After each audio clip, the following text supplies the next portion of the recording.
Praise the lord. ప్రభువైన యేసుక్రీస్తు నామములో మీ అందరికీ నా హృదయపూర్వకమైన వందనాలు. ప్రార్థన చేసుకొని మనము ప్రతిదినము ప్రభువుతో సమయాన్ని గడుపుతాము. తలలోంచుదాం.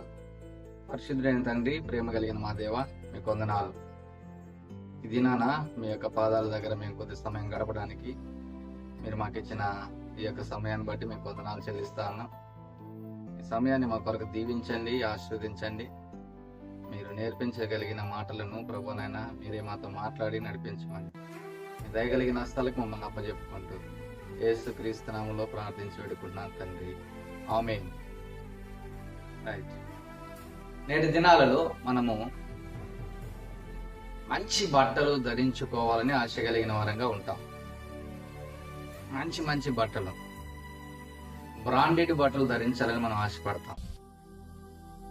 చొక్కా అయితేనేమి, ప్యాంట్ అయితేనేమి, అలాగే స్త్రీలు అయితే మంచి బ్లౌజు, శారీస్, ఇంకా వారు కలిగి ఉండాల్సిన ఆభరణాలు, అలంకరణకు సంబంధించిన ప్రతిదీ కూడా మంచి మంచివి ధరించాలి. మంచివి ధరించాలి. అందరూ చూసి ఆశ్చర్యపోయేటట్లుగా, అందరూ చూసి అబ్బా సూపర్ అని చెప్పుకునేటట్లుగా మంచి బట్టలు ధరించాలి, మంచి ఆభరణాలు ధరించాలి. పురుషులు మనం కూడా ఏం తక్కువేం కాదు. మనం కూడా మంచి వాటిని ధరించాలనుకుంటాం. నార్మల్ వాచ్ చేస్తే ఇది నార్మల్ వాచ్, ఇది కాదు మనకు కావాల్సింది. ఫాజిల్ లాంటివి, రోలెక్స్ లాంటివి పెద్ద పెద్ద కంపెనీలు బ్రాండెడ్ వాచెస్ ధరించాలని, కనీసం మొబైల్కి వాడే ఇయర్ బడ్స్ కూడా మంచి బ్రాండెడ్ ఇయర్ బడ్స్ ధరించాలని చెప్పి మనం కలిగి ఉండాలని ఆశపడతా ఉంటాం. అయితే స్త్రీలకైనా సరే, పురుషులకైనా సరే మనం ధరించవలసినవి ఏంటో దేవుడు చాలా స్పష్టంగా తన యొక్క పరిశుద్ధ గ్రంథంలో రాయించడం జరిగింది. మరి మనం వాటిని ధరించడానికి, ఇప్పుడు వీటిని ధరించడానికి ఎంతైతే ఆసక్తిని కనపరుస్తా ఉన్నామో, ఆశ కలిగి ఉంటున్నామో, దేవుడు ధరించమన్న వాటిని ధరించడానికి మనం అంత ఆశ కలిగి ఉంటున్నామో లేదో, లేదా వాటిని ధరించున్నామో లేదో ఒకసారి ఉదయకాల సమయంలో మనము గమనించుకుందాం. రండి వాక్య భాగంలోకి వెళ్దాము. కొలసీలకు రాసిన పత్రిక 3వ అధ్యాయము 12వ వచనాన్ని నేను చదువుతా ఉన్నాను. కాగా దేవుని చేత ఏర్పరచబడిన వారును, పరిశుద్ధులను, ప్రియులైన వారికి తగినట్లు మీరు జాలిగల మనస్సును, దయాలత్వమును, వినయమును, సాత్వికమును, దీర్ఘశాంతమును ధరించుకునడి. విన్నారా? ఏం ధరించుకోవాలంటే మనం చాలా సుస్పష్టంగా దేవుడు మాట్లాడుతున్న మాట ఏంటంటే, మీరు జాలిగల మనస్సును, దయాలత్వమును, వినయమును, సాత్వికమును, దీర్ఘశాంతమును ధరించుకునుడి. అయ్యలారా, అమ్మలారా, వీటిని ధరించుకోవడానికి మనం అంత ఆశ కలిగిన వారంగా ఉంటున్నామా? వీటిలో దేనినైనా అసలు మనం ధరించిన వారంగా మనం ఉంటున్నామా? నువ్వు దేవుని బిడ్డగా నువ్వు పిలువబడినట్లయితే, దేవునికి ప్రియమైన వారిగా అని తగినట్లుగా నువ్వు ఉండాలి అని నువ్వు అనుకుంటే, వీటిని ధరించవలసిన వాడవుగా, ధరించవలసిన దానవుగా ఉంటావన్నావు. ఒకసారి నీ హృదయంలోకి నువ్వు తొంగి చూడు. జాలి కలిగిన మనస్సు నువ్వుకుందో లేదో ఒకసారి చూడు. దయాలత్వమును ధరించుకున్నావో లేదో చూడు. వినయమును నువ్వు ధరించుకున్నావో లేదో చూడు. సాత్వికమును, దీర్ఘశాంతమును ధరించుకున్నావో లేదో చూడు. ఒక్కటి కూడా కనబడదు. ఈ బాహ్య శరీరమునకు ధరించడానికి మనము ఆశపడే చాలా రకాలైన ఐటమ్స్ ను బట్టి మనం చాలా ఉత్సుకతను కనబరుస్తూ ఉంటాం. కానీ దేవుడు ధరించమంటున్న వాటిని ధరించడానికి ఏమాత్రం కూడా మనము ఎదురు చూసే వరంగా, ఆశ కలిగి ఉండే వరంగా కనిపించలేదు. నీవు వీటిని ధరించాలని దేవుడు కోరుకుంటా ఉన్నాడు. జాలిపడాలి, అందరి మీద నువ్వు జాలి చూపించగలగాలి, దయ చూపించాలి, అందరితో వినయ భావముతో ఉండాలి. నువ్వెంత అంటే నేనంత అన్నట్టు ఉండకూడదు. సాత్వికం ఉండాలి, నీలో తగ్గింపు ఉండాలి. ప్రతి దానికి కోప్పడిపోతావు కదా, అరుస్తావు, గెంతులేస్తావు కదా. దేవుడు ఏం ధరించమంటున్నాడో తెలుసా? దీర్ఘశాంతమును ధరించుకో. ఒక్కటిగాడ మనం ధరించకుండా దేవుని దృష్టికి మనం ఎలా కనబడుతున్నామంటే అసలు బట్టలు ధరించుకోని వారిలాగా మనం కనబడతా ఉంటాం. వీటిని ధరించుకోకుండా మనము చాలా అసహ్యంగా కనబడతా ఉన్నాం. అలాగే ఇంకొక మాట మనం చూస్తే ఎఫెసీయులకు రాసిన పత్రిక 4వ అధ్యాయము 24వ వచనంలో ఈ మాట ఉంటది. నీతియు యథార్థమైన భక్తి గలవారై దేవుని పోలికగా సృష్టించబడిన నవీన స్వభావమును ధరించుకో. ఎంత మంచి మాట ఇది. దేవుని స్వభావము ధరించుకోవాలి, మన నవీన స్వభావాన్ని ధరించుకోవాలి. దేవుని పోలికగా సృష్టించబడిన నవీన స్వభావమును ధరించుకోవాలి. చూడు, ఒకసారి నిన్ను గమనించుకో. నీవు నవీన స్వభావము ధరించుకుని వాడవుగా ఉంటున్నావా, ఇంకా ఆ పాత రోత స్వభావాన్ని ధరించుకొని తిరుగుతున్నదానుగా ఉంటున్నావు? గమనించుకో.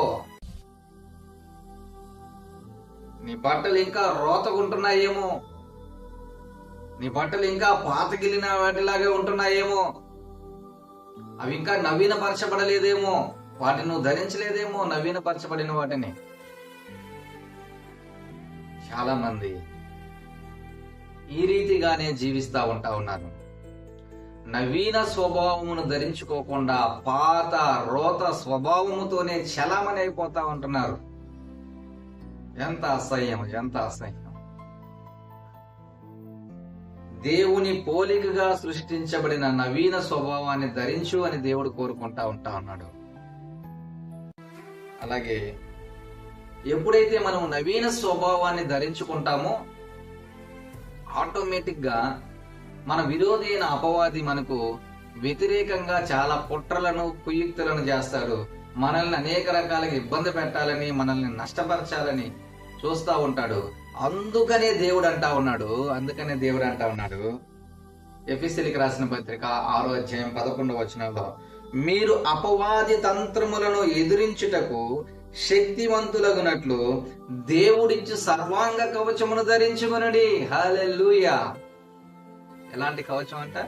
సర్వాంగ కవచము. దేనికోసం? అపవాది యొక్క తంత్రములను ఎదిరించడానికి. అంత లేసుగా వదులుతాడు వాడు. ఎప్పుడైతే నీ పాత రోత స్వభావాన్ని వదిలిపెట్టుకొని దేవుని స్వభావాన్ని ధరించిన వారంగా, నవీన స్వభావాన్ని ధరించిన వారంగా మనం కనబడితే ఎంత మాత్రం కూడా ఊరుకోడు.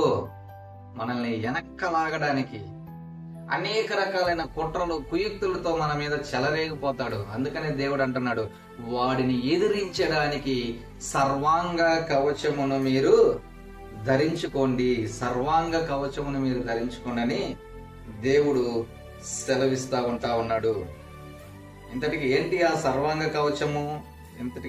సర్వాంగ కవచం అంటే మనం ఇదే ఎఫెసీయులకు రాసిన పత్రిక 6వ అధ్యాయంలో మనం చాలా చక్కగా చూడొచ్చు. 15, 16, 17 వచనాలలో ఏమని అంటే, పాదములకు సమాధాన సువార్త వలనైన సిద్ధ మనసును జోడులు తొడుక్కోవాలంట. అంతేకాదు, ఇవన్నీ కాకుండా విశ్వాసం అనే డాలు పట్టుకోవాలంట. దానితో మీరు దుష్టుని యొక్క అగ్ని బాణములను మీరు ఆర్పగలరు. అంతేకాదు, రక్షణయు శిరస్త్రాణమును దేవుని వాక్యమనే ఆత్మ ఖడ్గమును ధరించుకోండి. ఇవి దేవుడిచ్చే సర్వాంగ కవచం. విశ్వాసం అనే డాలు, రక్షణ అనే శిరస్త్రాణము, దేవుని వాక్యం అనే ఖడ్గము ధరించుకునే వారంగా మనం ఉండాలి. మాటలు వింటున్న ప్రియా సహోదరుడా, సహోదరి, వీటిని ధరించడానికి ఎప్పుడైనా నువ్వు ఆశపడ్డావా? వీటిని ధరించడానికి నువ్వు ఎప్పుడైనా సరే కోరిక కలిగి ఉంటున్నావా? వీటిని ధరించడానికి ఎప్పుడైనా సరే నువ్వు ప్రయత్నం చేశావా? ఈ లోకంలో చాలా మంచి మంచి బట్టలు, దుస్తులు ధరించడానికి నువ్వు కోరిక కలిగి ఉంటున్నావే. మంచి మంచి అలంకారప్రాయమైన ఆభరణాలు ధరించాలని కోరిక కలిగి ఉంటున్నావే, మరి దేవుడు చెప్పినట్లుగా ఎందుకని వీటిని మనం ధరించడానికి ఇబ్బంది పడతా ఉన్నాం? ఒకవేళ వేటిని కూడా నువ్వు ధరించకుండా ఉన్నట్లయితే నువ్వు దేవుని బిడ్డవే కాదు. దేవునికి సంబంధించిన వాడు, దేవునికి సంబంధించిన దాని ఎంత మాత్రం కూడా కాదు.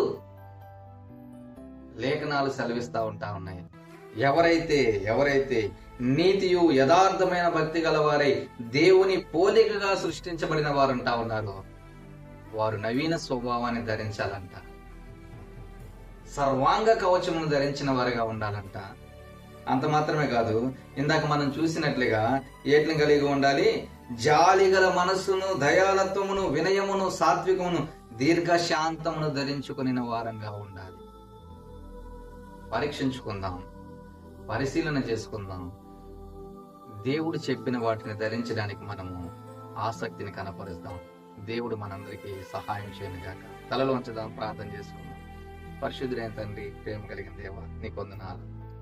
మీరు ధరించమన్న వాటిని మేము ధరించడానికి మాకు ఆసక్తిని దయచేయండి, వాటి మీద మాకు కోరిక దయచేయండి దేవా. వాటిని ధరించుకున్న వరంగా నీ బిడ్డలముగా మేము ఈ లోకంలో చలామణి అవుతూ సాతానుడిని నాయన చిత్తుగా ఓడిస్తూ మేము విజయ గర్వంతో ముందుకెళ్ళడానికి సహాయం చేసి నడిపించమని యేసుక్రీస్తు నామములో ప్రార్థించి వేడుకున్నాను తండ్రి. ఆమేన్. God bless you.